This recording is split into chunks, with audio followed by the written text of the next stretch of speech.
Basically is बहुत ही सुंदर और बहुत ही ब्यूटीफुल प्रोसेस है, जिसमें एक लेडी जो है वो किसी भी रीजन की वजह से अगर अभी प्रेगनेंसी प्लान नहीं कर सकती है या नहीं करना चाहती है, या अपने करियर को ज्यादा ध्यान देना चाहती है, अभी शादी नहीं करना चाहती है, पर उसको पता है, वो अवेयर है कि उसका एक बायोलॉजिकल क्लॉक है कि जैसे जैसे उम्र बढ़ेगी वैसे वैसे ओवेरियन रिजर्व या अंडे की संख्या जो बॉडी में होती है वो कम होती चली जाएगी।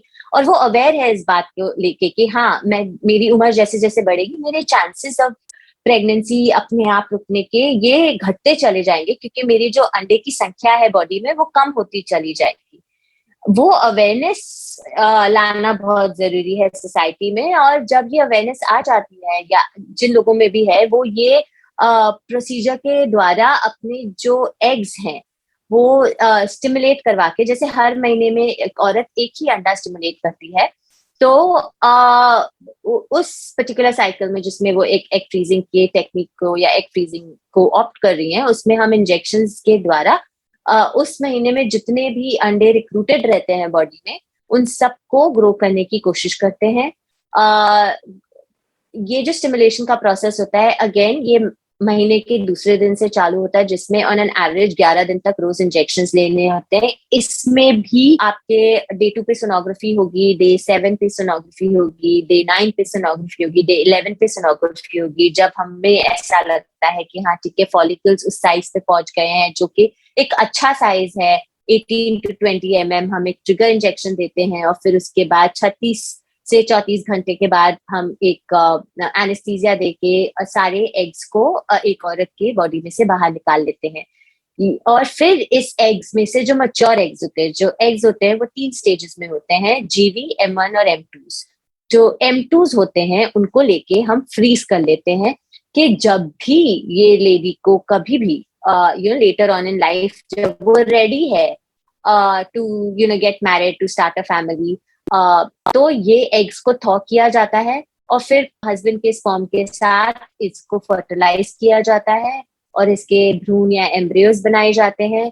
फिर वो भ्रूण या एम्ब्रियोज को लैब में 5 दिन तक ग्रो किया जाता है, और फिर जो सबसे अच्छे भ्रूण होते हैं उसको लेके एक औरत के यूट्रस में ट्रांसफर किया जाता है।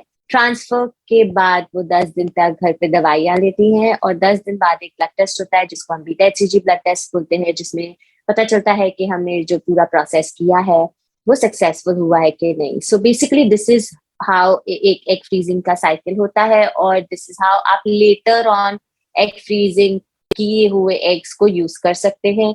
Egg freezing is a good option जिन लोगों को प्रेगनेंसी डिले करनी है and who have still not found a partner और अ हस्बैंड। एक गुड ऑप्शन होता है कि आप अपने या तो कैंसर स्पेशलिस्ट से डिस्कस करें कि मैं एग फ्रीजिंग करवाना चाहती हूँ ट्रीटमेंट स्टार्ट करने से पहले, या आप एक फर्टिलिटी स्पेशलिस्ट को भी डायरेक्टली कांटेक्ट कर सकते हैं और उन्हें इन्फॉर्म कर सकते हैं कि I am going to start ये कैंसर ट्रीटमेंट, और इससे पहले मैं अपने एग फ्रीजिंग के बारे में सोच रही हूँ, तो वो भी आपको गाइड कर सकते हैं।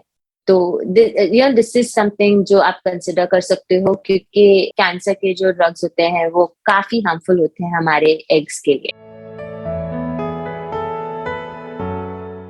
जब आपकी एज बहुत ज्यादा बढ़ चुकी है, अराउंड 40-41, तो एक गुड आइडिया रहता है कि आप पहले अपना एक एग रिजर्व चेक करा लें एक IVF साइकिल के लिए। बाद में कम से कम, आई एम सेइंग लगभग, आई एम नॉट सेइंग एकदम ही, बट आगे पीछे कम से कम 10 एग्स की जरूरत लगती है। आप एक AMH लेवल करा सकते हैं, एक फर्टिलिटी स्पेशलिस्ट सोनोग्राफी करा सकते हैं, और फिर डिस्कस कर सकते हैं क्या एग फ्रीजिंग एडवांस एजेस में करना, is it going to be beneficial for you or is it a smart decision for you? Because हर औरत का एक अलग एग रिजर्व रहता है। मैंने 40s में भी देखा है कि कई लेडीज के अच्छा एग रिजर्व रहता है, तो मे बी उनके लिए करना ठीक रह सकता है। ये डिसीजन आपके फर्टिलिटी फिजिशियन या डॉक्टर का रहेगा, लेकिन करवाने से पहले एक बार अपना AMH टेस्ट जरूर करा ले और फर्टिलिटी स्पेशलिस्ट से जरूर एक बार। कई लड़कियों का या लेडीज का AMH 26-27 में ही कम होना शुरू हो जाता है, कईयों का 32-33 तक भी अच्छा रहता है।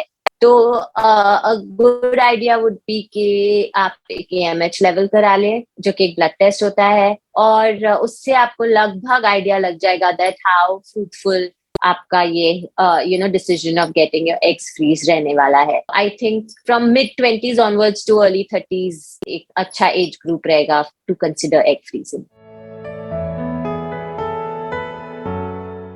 अगर unless you got fear of needles, कई इंजेक्शन अवेलेबल हैं जो बिल्कुल ही पेनलेस होते हैं. बाकी सब तो बिल्कुल ही पेनलेस होता है. आपका जो भी एग रिट्रीवल प्रोसीजर वगैरह होता है जिसमें हम अंडे बाहर निकालते हैं वो तो एनेस्थीसिया में किया जाता है, तो there is no chance of pain at all.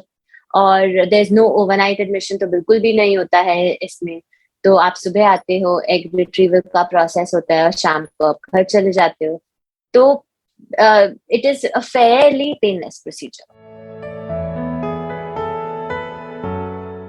It's like ovarian stimulation. Stimulation itself का एक साइड इफेक्ट होता है, वो है हाइपर स्टिमुलेशन. लेकिन वो भी आज की प्रैक्टिस में hyper stimulation is not a side effect anymore, क्योंकि हमें पता है क्या करना है. 100% ऑफ द क्लिनिक्स हमने अपने आप को OHSS फ्री क्लिनिक्स डिक्लेयर किया हुआ है. तो बेसिकली OHSS या हाइपर स्टिमुलेशन होता भी है तो वो उस स्टेज पे नहीं जाता जिसको हम साइड इफेक्ट या कॉम्प्लिकेशन बोल सकें. उसको पहले ही प्रिडिक्ट करके, उसको पहले ही एंटिसिपेट करके हम उसको कंट्रोल में कर लेते हैं. जब भी आप एक कंसेप्शन को या एक प्रेगनेंसी को माइंड में रखते हैं, जब आप एग फ्रीजिंग कराते हैं तो आपका end result is a pregnancy. आपका end result is carrying a pregnancy, a child. The best way to go about preparing yourself is eating healthy.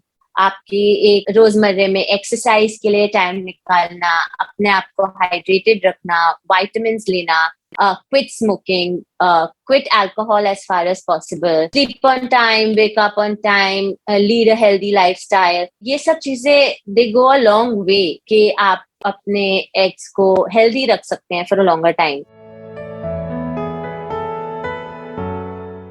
अगर आप मेडिकल साइंस के हिसाब से बात करें तो इसका कोई लिमिट ही नहीं है. आपको 10 साल बाद, 11 साल बाद, 12 साल बाद वो एग्स यूज करने आप थॉ कर सकते हैं. इनफैक्ट इंटरनेशनली एक केस रिपोर्ट थी कि एक लेडी के एग्स जो फ्रीज किए हुए थे उसने, वो 23 इयर्स लेटर किसी और कपल ने थॉ करके उसने डोनेट कर दिए थे वो एग्स किसी और कपल को. और वो एग्स को लेके एक दूसरे कपल ने प्रेगनेंसी प्लान की थ्रू डोनर एग IVF. तो मेडिकली अगर आप इस चीज को देखें तो इसकी कोई लिमिट नहीं है कि कब तक आपके एग्स फ्रीज रह सकते हैं. लेकिन हर कंट्री का एक लॉ होता है. वो लॉ के हिसाब से आपको जो क्लिनिक होगी वो आपको गाइड करेगी कि कितने साल तक आप according to the law of the land उसको आप फ्रीज रख सकते हैं. और दूसरा ये भी होता है कि रिन्यूअल प्रोसेसेस होते हैं, बिकॉज हर चीज का एक रिन्यूअल होता है. तो आपको कितने कितने साल बाद उसको रिन्यू कराना पड़ेगा. द क्लिनिक आपके साथ they get in touch with you, या आपको उनको एक ईमेल लिखना पड़ेगा या लेटर भेजना पड़ेगा कि आप मेरे जो एग्स है फ्रोजन है वो आप उसका जो फ्रीजिंग पीरियड है वो एक्सटेंड कर दीजिए या रिन्यू कर दीजिए. तो ये थोड़ी बहुत प्रोसेसेस होती है, लेकिन मेडिकली कोई ऐसा अपर लिमिट नहीं है जिसके बाद आप थॉ करके यूज नहीं कर सकते. अब के जमाने में, पहले जब हम फ्रीजिंग करते थे तो इतना अच्छा सक्सेस रेट नहीं होता था क्योंकि तब हम स्लो फ्रीजिंग किया करते थे. अब हम एक प्रोसेस करते हैं जिसको हम रैपिड फ्रीजिंग बोलते हैं या रैपिड कूलिंग बोलते हैं, जिसको विट्रिफिकेशन बोला जाता है. जब से विट्रिफिकेशन हमारे प्रैक्टिस में आया है तब से फ्रोजन एग्स से प्रेगनेंसी अचीव करने का success rate is as good as fresh eggs से प्रेगनेंसी कंसीव करने का सक्सेस रेट.